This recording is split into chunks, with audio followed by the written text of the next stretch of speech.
Greetings, ghouls, and welcome to another talk about horror TV. Tonight we're exploring a classic segment of Night Visions. This one is a wild, unforgettable ride. So let's get right into it, and if you enjoy this video, please consider subscribing to the channel for more spooky tales. We open and it's not looking great for our main character, Barry. He's getting the snot kicked out of him in an alleyway somewhere because he owes this guy money. Barry is a poor guitarist and doesn't have a nickel left to give this guy. He bashes the bottle over the attacker's head, and he gets enough distance to jump in a woman's car. He swiftly convinces her to drive away, and she agrees and saves his life. We learn the kind lady's name is Amanda, and though she was scared at first, she warms up slowly to the strange passenger. We learn that Barry backed his friend on a debt, but his pal left him holding the bag. Barry figures out that Amanda is a veterinary technician who should know a thing or two about how to do stitches. He wants to avoid the hospital since that's likely the first place the scary dude will look for him. Reluctantly, Amanda agrees to bring him back to her place to clean up his wounds. At the door when we walk in, we meet two very special boys, two Doberman pinchers that I can't help but adore. Amanda mentions that they're very protective. We learn Barry had to pawn his guitar to pay the scary guy, and also that he doesn't have anyone that cares about him. Understandably, Amanda feels sort of bad for the guy. When he gets up to leave, he's dizzy and perhaps concussed. He decides to inch closer, in for a kiss. Amanda asks him not to at the last second, and he excuses himself and plans to head out. He doesn't want to put this lovely woman in any danger with that scary guy still out there. He's still very loopy, so he spends the night on the couch. The next day, we hear him on the phone with his bandmate. His conversation checks out with everything that he's told Amanda so far. No sketchiness detected. Her good dog watches carefully over the house guest.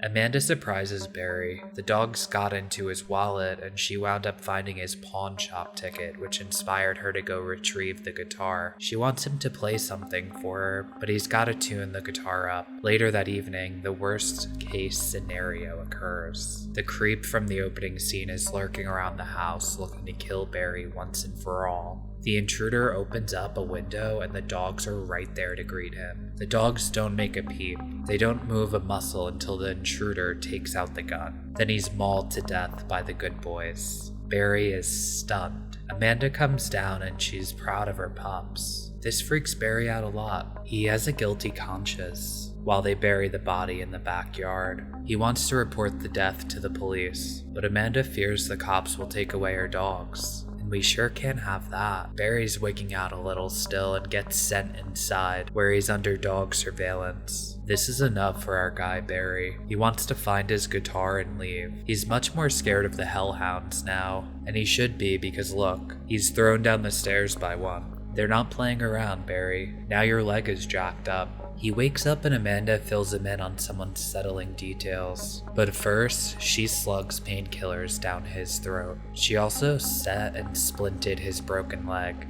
She will take care of him. I'm not staying here. Yes, you are. Oh, he's in trouble. Got it. She has to run out for some errands and leaves the house. He pages the cordless landline and of course, it's in front of the devil dog. He limps towards it, but the dog has his paw on it.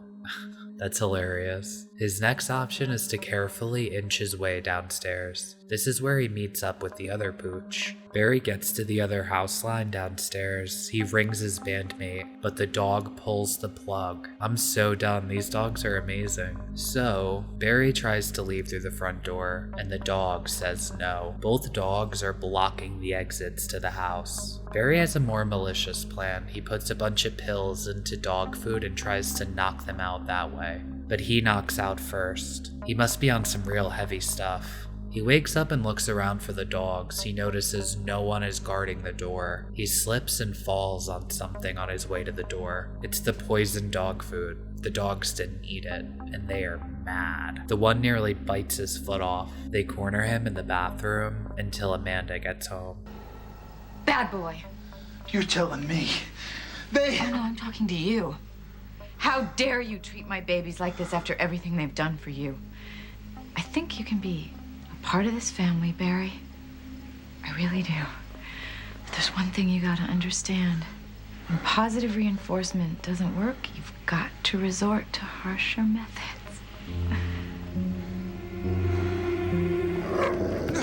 Then he gets the needle. He wakes up in a horrible state. Down in the basement, he's chained up like a dog. There's help written on the wall in blood behind him, signaling this isn't her first time doing this. Barry is in serious trouble. He begs her to let him go, but wow, she's creepy.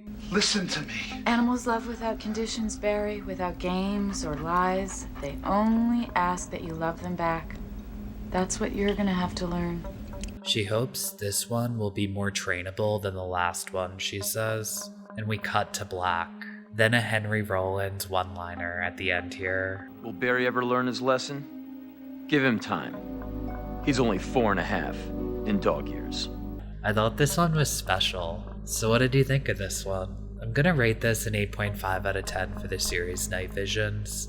I liked a lot. The production was very sharp and nicely done, which I've come to expect from this show. The acting was gold for sure. I like Jane Addams a lot. She's spooky creepy certified, for sure. The good boys get 2 enthusiastic thumbs up because they're so well trained and adorable. The story was strong too. I like that we knew one of these 2 characters was going to be trouble, and it wound up being the least likely of the 2, at least when we meet them in the opening scene. It seemed like he was perhaps going to axe murder, but it turns out the poor guy wasn't. He was destined for the doghouse. I'd like to thank my patrons for making this video possible. I appreciate you all very much. And if you enjoyed this video, please consider checking out my playlist on Night Visions. I've made a ton of other videos on this gem of a horror anthology show. Thank you all. Be well and stay spooky.